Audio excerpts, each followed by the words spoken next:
మా కుటుంబానికి మద్యం వ్యాపారం ఉంది. మాకు 31 దుకాణాలు ఉన్నాయి. నిబంధనల మేరకే మద్యం దుకాణాలు నడుపుకుంటున్నాం. గత ఏడాది డిసెంబర్ 16న రాష్ట్ర వ్యాప్తంగా మద్యం సిండికేట్లపై ఏసీబీ దాడుల అనంతరం మీడియాతో రవాణా మంత్రి పీసీసీ అధ్యక్షుడు బొత్స అన్న వ్యాఖ్యలు ఇవి.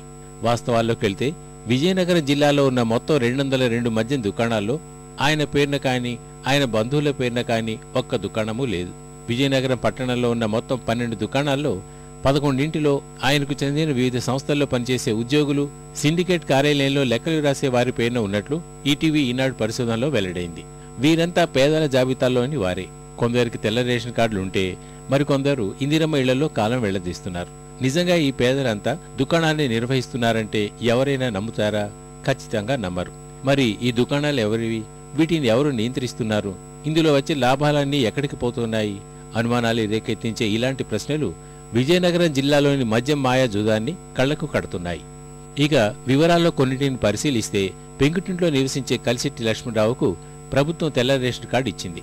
బొత్సకు చెందిన స్టోన్ క్రషర్స్ లో పనిచేసే ఈయన లక్షలు పోసి ధనలక్ష్మి వైన్స్ ను దక్కించుకున్నాడు. బొత్స స్టోన్ క్రషర్స్ లో పనిచేస్తున్న మరో తెల్ల రేషన్ కార్డు దారుడు మజ్జి శ్రీనివాసరావు 79 లక్షలు వెచ్చించి ప్రియా వైన్స్ ను సొంతం చేసుకున్నాడు.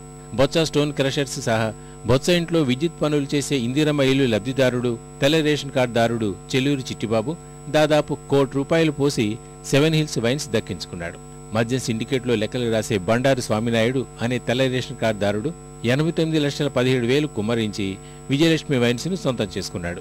మద్యం సిండికేట్లో లెక్కలు రాసే మరో వ్యక్తి లచ్చిరెడ్డి అచ్చునాయుడు 79 లక్షలు పోసి జయలక్ష్మి వైన్స్ నడుపుతుంటే బొత్సకు చెందిన డిగ్రీ కళాశాలలో గుమస్తాగా పనిచేసే వ్యాకరణ అప్పారావు అనే నిరుపేద ఏకంగా ₹1,06,00,000 పెట్టి శ్రీలక్ష్మి వైన్స్ నడుపుతున్నాడు. వీళ్లే కాకుండా పెంకి మురళీకృష్ణ, అల్తి శ్రీనివాసరావు, లెంక వెంకటరమణ, బాలి భాస్కర్రావు, బిల్లాన అప్పారావు తదితర నిరుపేదలందరూ కూడా లక్షలు కుమ్మరించి మద్యం దుకాణాలు సొంతం చేసుకోవడం మద్యం మాయాజాలానికి నిదర్శనం.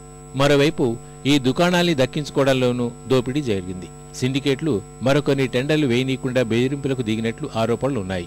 అధికంగా విక్రయాలుండే దుకాణాల్ని అనూహ్యంగా వేలంలో తక్కువగా పడారు. 2 ఏళ్ల కిందట జరిగిన ఈ టెండర్ల ప్రక్రియను ఓసారి పరిశీలిస్తే రోజుకు 50,000 మద్యం వ్యాపారం జరిగే నెల్లిమల్ల మద్యం దుకాణం ₹1,58,00,000 పలికింది. రోజుకు 75,000 మద్యం అమ్మే గుర్ల శ్రీ వెంకటేశ్వర వైన్స్ ₹2,26,00,000, అచ్యుతాపురం కూడలి శ్రీరామ్ వైన్స్ కు ₹2,27,00,000 టెండర్లు దక్కాయి. అదే విజయనగరం పట్టణంలో రోజుకు 2 నుంచి 2.5 లక్షల విలువైన మద్యం విక్రయాలు జరిగే దుకాణాలన్నీ 60 లక్షల నుంచి ₹1,10,00,000 లోపలే టెండర్లు ఖరారు కావడం సిండికేట్ల మాయాజాలం, బెదిరింపు రాజకీయాలకు బలం చేకూరుస్తున్నాయి. సిండికేట్ల వ్యవహారం రాష్ట్రాన్ని ఓ కుదుపు కుదిపిన చర్చనీయాంశమైన విజయనగరం జిల్లాలో అవినీతి నిరోధక శాఖ దాడులే చేయకపోవడం గమనార్హం.